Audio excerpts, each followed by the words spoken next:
Directed by Ahmad Kabir and music by Hisham, and the producer is Hassan Jidin, cinematography is Jidin, and the editor is Mahesh. നമ്മുടെ മലയാള ഒരു industry, ഒരു cinema field ഇൻഡസ്ട്രിയിൽ കാണാത്തൊരു തരം, അധികമാരും അങ്ങനെ web series എന്ന് പറഞ്ഞൊരു കണ്ടൻറ്റ് അല്ലെങ്കിൽ ഒരു കോണ്ടൻറ്റിലേക്ക് അധികം കൈവയ്ക്കാറില്ല. കൈവച്ചാലും അത്ര അങ്ങോട്ട് സക്സസ് ആവാറുണ്ടായിരുന്നില്ല. പക്ഷേ ഇതിനെല്ലാം മറികടന്നിട്ട് കഴിഞ്ഞ സീസണിൽ കേരള ക്രൈം ഫയൽ സീസൺ 1 എന്നൊരു വെബ് സീരീസ് ഇറക്കി. ശരിക്കും അത് ഒരു 90% വ്യൂവേഴ്സും അത് ഒറ്റ ഇതിൽ കണ്ടു തീർത്തവരായിരിക്കും. വെബ് സീരീസ് പോലെയല്ല, ഒരു സിനിമ പോലെ ബാക്ക് ടു ബാക്ക് കണ്ടു തീർത്തവരായിരിക്കും.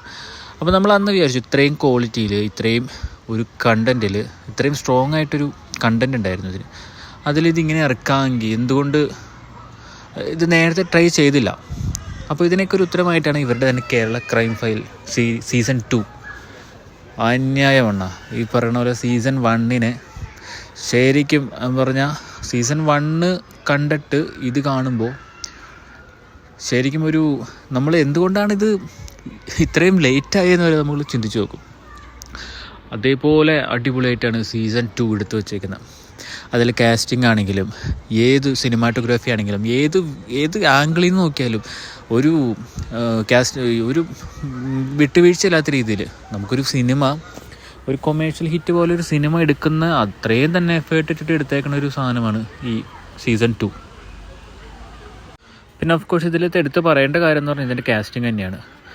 ഇന്ദ്രൻ ചേട്ടനും ലാലും നമ്മുടെ ഹരിശ്രീ അശോകൻ ചേട്ടനും എല്ലാം ഒരു ഫണ്ടമെൻ്റൽ ബേസാണ് ഇട്ടിട്ട് അവർ പോയേക്കണം. ആ ഒരു കഥയിൽ എൻ്റയർ ഒരു കഥ ഇന്ദ്രൻ ചേട്ടൻ, അതായത് ഇത് ശരിക്കും അമ്പിളിരാജുവിൻ്റെ കഥയാന്ന് പറയുന്ന പോലെ ആ ഒരു എൻ്റയർ ഒരു സീരീസ് ലീഡ് ചെയ്യുന്നത് നമ്മുടെ ഇന്ദ്രൻ ചേട്ടനാണ്.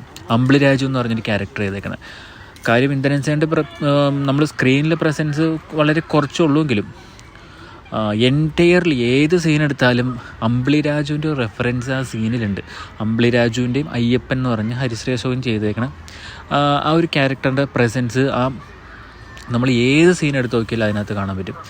പിന്നെ എടുത്ത് പറയേണ്ടത് നമ്മുടെ ഒട്ടും മോശമല്ലാണ്ട് അഭിനയിച്ചാണ് അജു വർഗീസ്.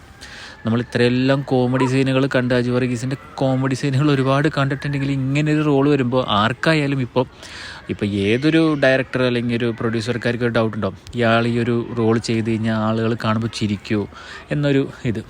പക്ഷെ ഇത്രയും കറേജസ് ആയിട്ട് ആ റോൾ ഏറ്റെടുത്ത് അത് അത്രയും മനോഹരമായിട്ട് നമുക്ക് ആ കറക്റ്റ് ആ ക്യാരക്ടറിന് വേണ്ട ആ കറക്റ്റ് മീറ്റർ പോയിന്റിൽ തന്നെ സെറ്റ് ചെയ്തിട്ട് ഒരു പടി പോലും മുമ്പോട്ടോ പിന്നോട്ടോ പോകാണ്ട് അത്രയും ഭംഗിയായിട്ടാണ് അജു വർഗീസ് അത് ചെയ്തേക്കുന്നത്.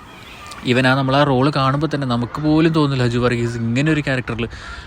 നമ്മൾ നേരത്തെ കണ്ടേക്കേണ്ട അജു വർഗീസിൽ നിന്ന് എൻറ്റയർലി ഡിഫറെൻ്റ് ആയിട്ടാണ് പുള്ളി അത് ചെയ്തു വെച്ചേക്കുന്നത്. പുള്ളിയുടെ അസാമാന്യ ഒരു പോലീസുകാരൻ്റെ എല്ലാ രീതിയിലുള്ള ഒരു പെർഫെക്ഷനും അതിനകത്ത് വന്നു. പിന്നെ എടുത്തു പറയേണ്ട ഒരു ക്യാരക്ടർ എന്ന് പറഞ്ഞാൽ ഈ ഒരു സീരീസിൻ്റെ ബാക്ക് ബോൺ എന്ന് പറയുന്നത് നമ്മുടെ അമ്പിളിരാജു എന്ന് പറയുന്ന ഇന്ദ്രൻ ചേട്ടൻ ചെയ്ത ഒരു കഥാപാത്രമാണ്. ശരിക്കും നമ്മൾ ഫസ്റ്റ് സീനൊക്കെ കാണുമ്പോൾ ഇത്രയും പാവപ്പെട്ട ഒരു പോലീസുകാരനാണല്ലോ, നമുക്ക് തന്നെ സഹതാപം തോന്നും. ആ ഫസ്റ്റ് സീനിൽ നമ്മൾ കാണുമ്പോൾ ഒരു നിസ്സഹായമായൊരവസ്ഥ എന്ന് വെച്ചാൽ ഒരു മസിൽ പവർ ഇല്ലാത്തതിൻ്റെ ഒരു വിഷമം പുള്ളി അത് നമ്മളെ സീനിൽ എടുത്ത് കാണും. പക്ഷെ ആ ഒരു സീൻ അങ്ങോട്ട് കഴിഞ്ഞ് കഴിഞ്ഞാൽ മസിൽ പവറൊന്നും അല്ല, ഒരു മാൻ പവർ അതെന്താണെന്ന് ശരിക്കും കാണിച്ചു തരുന്നൊരു പ്രസൻസാണ് അത് കഴിയുമ്പോൾ തൊട്ട് ഈ ഇന്ദ്രൻ സൈഡ് നമുക്ക് തരുന്നത്. അത്രയും ഹോൾഡുള്ള, മീൻസ് മസിൽ പവറിനേക്കായും ഹോൾഡ് മാൻ പവറിനുണ്ടെന്ന് കാണിക്കുന്ന ഒരു സീനാണ് ഈ ഇന്ദ്രൻ ചേട്ടൻ ചെയ്ത് ഫലിപ്പിച്ചേക്കുന്നത്. അത് നമുക്ക് ഒരിക്കലും തോന്നില്ല, ഈ നമ്മുടെ ശരീരം വെച്ച രൂപം കൊണ്ടോ ഒന്നും നമുക്ക് ഐഡൻറ്റിഫൈ പറ്റാത്ത രീതിയിലാണ് പുള്ളി അത് പെർഫോം ചെയ്ത് വെച്ചേക്കണേ. ശരിക്കും ഉടനീളം ഇത് അമ്പിളിരാജുവിൻ്റെ കഥയാണ്. ഏത് സീൻ എടുത്താലും, ഏത് ഒരു ഫ്രെയിം എടുത്താലും അതിൽ എവിടെയെങ്കിലും ഈ അമ്പിളിരാജു എന്ന് പറഞ്ഞ ഈ ഒരു ക്യാരക്ടറിൻ്റെ റെഫറൻസ് കൂടിയാണ് ഇത് തന്നെ. പിന്നെ എടുത്തു പറയേണ്ടത് ഒരു ബാക്ക്ഗ്രൗണ്ട് സ്കോർ, മ്യൂസിക്. ശരിക്കും പറഞ്ഞാൽ എല്ലാം നമ്മളൊരു കൊമേഴ്ഷ്യൽ സിനിമയിൽ ചെയ്യുന്ന എല്ലാ സെറ്റപ്പും ഇതിനകത്ത് ചെയ്തു വെച്ചിട്ടുണ്ട്. അത്രയും ബ്രില്യൻ്റ് ആയിട്ടാണിത് എക്സിക്യൂട്ട് ചെയ്തേക്കണേ. ഒരുപാട് നമുക്കിത് കണ്ടു കഴിയുമ്പോൾ നമുക്ക് ആദ്യം തോന്നുന്നൊരു ഡൗട്ടാണ്, എന്തുകൊണ്ട് ഇതൊരു സിനിമയാക്കി ഇറക്കിയില്ല, ഇതെന്താണ് വെബ് സീരീസ് ആയിട്ട് ഇറക്കി. ഇത്രയും ഒരു പവർഫുള്ളായിട്ടുള്ളൊരു ബേസ് ഉള്ളൊരു കഥ ഇട്ടിട്ട് എന്താണ് സിനിമയാക്കാട്ട് ഇങ്ങനെ ചെയ്ത് അതറിയില്ല, ചിലപ്പോൾ ഇതായിരിക്കും ആപ്റ്റ്. എന്നിരുന്നാലും ഈ വെബ് സീരീസ് നമ്മൾ ഒറ്റയടിക്ക് നമ്മൾ ഒരു സീസൺ കണ്ടിട്ട് മറ്റേ സീസൺ പിന്നെ കാണാമെന്ന് വെക്കാൻ പോലും നമ്മളെ കൊണ്ട് പറ്റില്ല. അത്രയും ത്രില്ലിങ്ങും കണ്ണിങ്ങും ആയിട്ടാണ് ഓരോ സീസണും അവർ എൻഡ് ചെയ്യിപ്പിക്കണം. അപ്പോൾ നമുക്കറിയാം ഇത് ഒറ്റ ഇരിപ്പിനെ കണ്ട് തീർക്കും, അത് അവർക്കും അറിയാം.